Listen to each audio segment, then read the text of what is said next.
Taoiseach vowed in May that future cases taken by victims in this scandal would be resolved through mediation, sparing victims, as he said, the ordeal of having to give evidence in court. We all know now that was not the case for Ruth Morrissey, a 37-year-old woman with cervical cancer who is suing the Health HSE and two labs over the incorrect reporting of 2 smear tests. The Taoiseach yesterday said that he should have been clearer regarding that promise.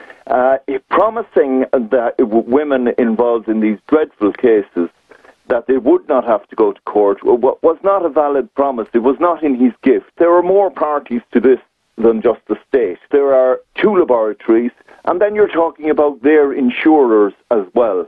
And in these cases, the liability, the whole principle of liability is going to be contested, as will the extent of liability. It becomes very, very legalistic.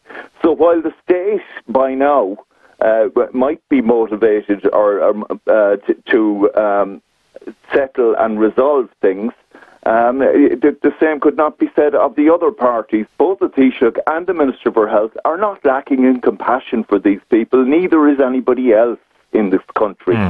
But they are the people who we have hired to find us remedies. And they have been both ill-advised and they have chosen poor options in how to deal with this.